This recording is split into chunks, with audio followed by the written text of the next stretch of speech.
not an accomplice.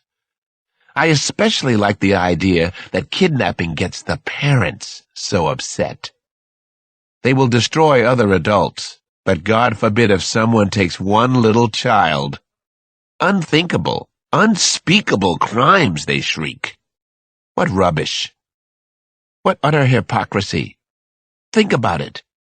1 million dark-skinned children die in Bangladesh, Dr. Cross.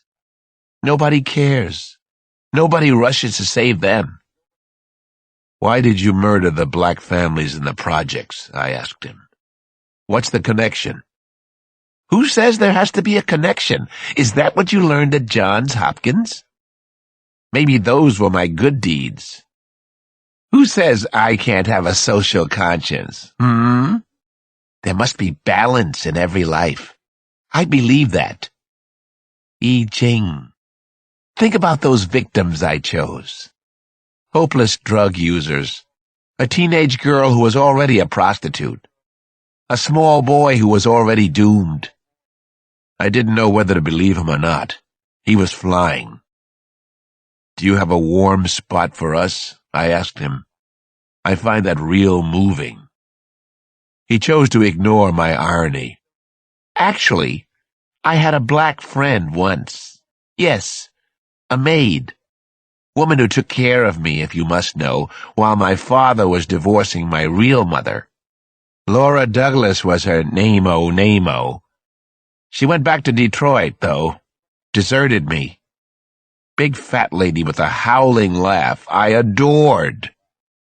After she left from Motown was when Mommy Terra started locking troublesome, hyperkinetic me in the basement. You're looking at the original latchkey kid.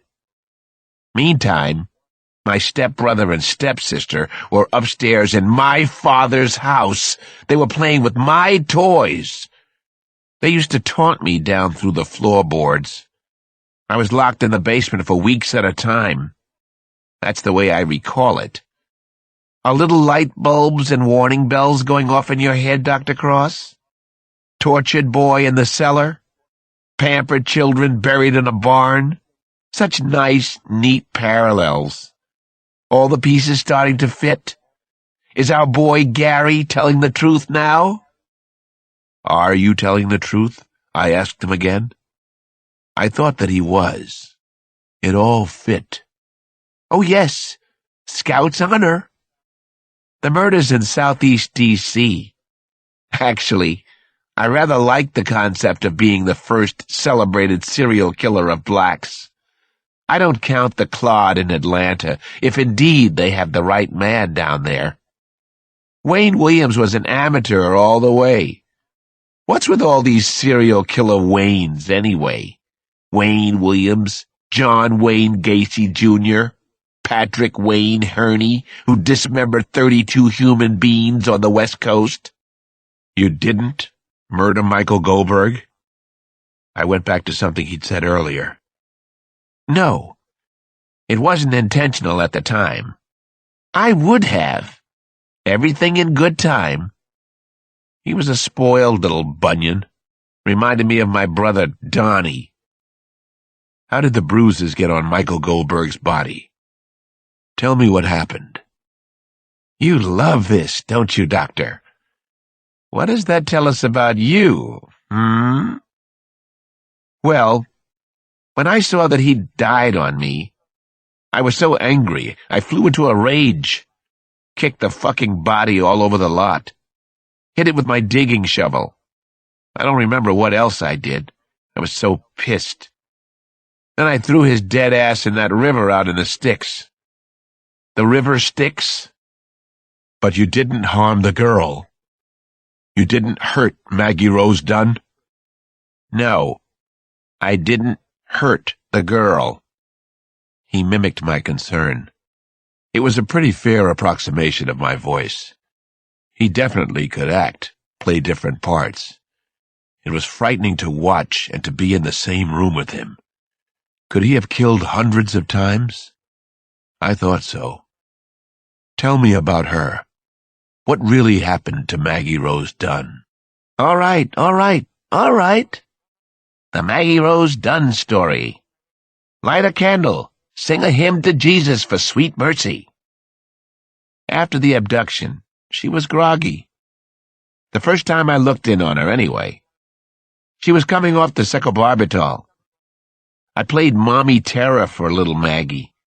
I sounded the way Mommy T used to sound at the basement door in our house. "Stop your crying! Shut up! Shut up, you spoiled little bunion!" That scared her pretty good, I'll tell you. Then I put her out again. I carefully checked both of their pulses, because I was certain the fibbers would require some evidence that the children were alive. Their pulses were both all right? Yes. Just fine, Alex. I put my ear to each little chest. I controlled my natural urge to stop heartbeats rather than preserve them. Why the national kidnapping? Why all the publicity? Why take such a big chance? Because I was ready. I'd been practicing for a long, long time. I wasn't taking any chances. I also needed the money. I deserved to be a millionaire. Everybody else is. "You came back to check the children again the following day?" I asked him. The next day she was fine, too. But the day after Michael Goldberg died, Maggie Rose was gone. I drove into the barn, and there was the hole in the ground where I'd buried the box. Big hole in the ground. Empty. I didn't harm her. I didn't get the ransom money down in Florida, either. Somebody else has it.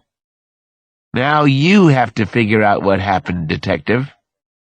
I think I have. I think I know the big secret. Chapter 74. I was up at 3 a.m, flying, playing Mozart and Debussy and Billie Holiday on the porch. Junkies were probably calling the police to complain about the noise. I visited with Saniji again in the morning, the bad boy. I sat in his small, windowless room. All of a sudden, he wanted to talk. I thought I knew where he was going with all of this, what he was going to tell me soon. Still, I needed to have my opinion confirmed by him. "You have to understand something that is extremely foreign to your nature," he said to me. "I was in heat when I was scouting the fucking famous girl and her actress mother. I am a cheap thrill artist and junkie. I needed a fix." I couldn't help thinking of my own child abuse patients as I listened to him relate his bizarre, grisly experiences. It was pathetic to hear a victim talking about his many victims. "I understood the thrill state perfectly, Doctor. My theme song is Sympathy for the Devil, the Rolling Stones. I always tried to take proper precautions without breaking the spell. I had figured out escape routes and backup escape routes, ways in and out of every neighborhood that I entered. One of these involved a sewer system tunnel that goes from the edge of the ghetto out to Capitol Hill. I had a change of clothing inside the tunnel, including a wig. I thought of everything. I wouldn't get caught. I was very confident about my abilities. I believed in my own omnipotence." "Do you still believe in your omnipotence?" It was a serious question. I didn't think he'd tell me the truth, but I wanted to hear what he had to say anyway. He said, "What happened back then? My one mistake was I permitted my successes, the applause of millions of admirers, to rush to my head. The applause can be a drug. Catherine Rose suffers from the same disease, you know. Most of the movie people, the sports icons, they do too. Millions are cheering for them, you understand. They're telling these people how special and how brilliant they are. And some of the stars forget any limitations they might have. Forget the hard work that got them to the plateau originally. I did. At the time. That is precisely why I was caught. I believed I could escape from the McDonald's, just as I had always escaped before. I would just dabble in a little spree killing, then get away. I wanted to sample all the high-impact crimes, Alex. A little Bundy, a little Geary, a little Manson, Whitman, Gilmore. "Do you feel omnipotent now, since you're older and wiser?" I asked Saniji. He was being ironic. I assumed I could be, too. "I'm the closest thing to it you'll ever see. I'm a way to understand the concept, no?" He smiled that blank killer smile of his again. I wanted to hit him. Gary Murphy was a tragic and almost likable sort of man. Soniji was hateful, pure evil, the human monster, the human beast. When you scouted the Goldberg and Dunn houses, were you at the height of your powers? Were you omnipotent then, shithead? No.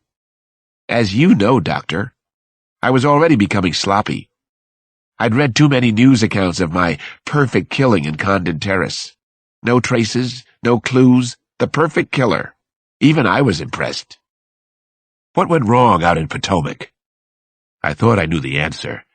I needed him to confirm it. He shrugged. I was being followed, of course. Here we go, I thought to myself. The Watcher. You didn't know it at the time? I asked Soniji. Of course not. He frowned at the question. I realized I was being followed much later. Then it was confirmed at the trial. How was that? How did you find out you were being followed? Soniji stared into my eyes. He seemed to be staring straight through to the back of my skull. He considered me beneath him. I was just a vessel for his outpouring. But he found me more interesting than the others to talk to. I didn't know whether to feel honored or defiled. He was also curious about what I knew or what I didn't know. Let me stop to make a point, he said. This one is important to me. I have secrets to tell you. Lots of big and little secrets, dirty secrets, juicy secrets. I'm going to give you one secret now. Do you know why? Elementary, my dear Gary, I told him. It's hell for you to be under the control of others.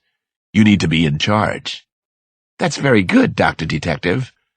But I do have some neat things to trade.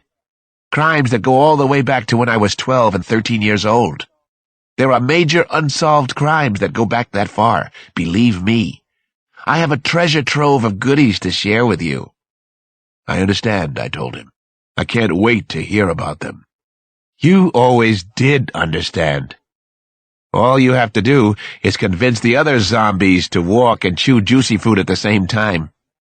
The other zombies? I smiled at his slip. Sorry. I didn't mean to be rude. Can you convince the zombies? You know who I mean. You have less respect for them than I do. That was true enough. I'd have to convince Chief of Detectives Pittman, for one. You'll help me out? Give me something concrete? I have to find out what happened to the little girl. Let her parents have some peace at last. All right. I will do that, Soniji said. It was so simple in the end. You wait, and you wait. That's the way it goes in almost every police investigation. You ask thousands of questions, literally thousands. You fill entire file cabinets with unnecessary paperwork. Then you ask more questions. You follow countless leads that go nowhere. Then something goes right for a change. It happens every once in a while. It was happening now. A payout for thousands of hours of work. A reward for coming to see Gary again and again. I didn't notice any surveillance back then, Gary Soniji continued.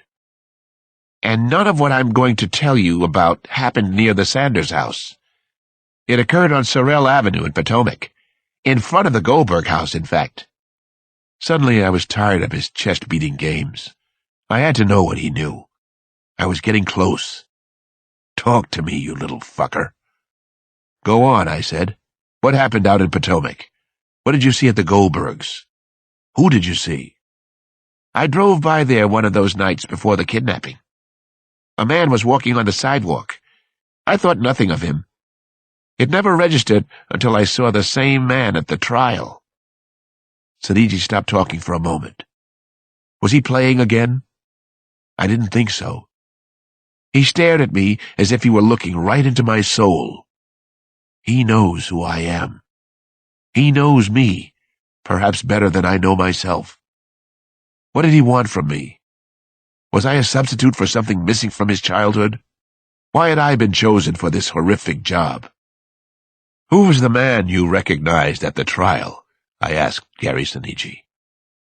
It was the Secret Service agent. It was Divine. He and his pal Jake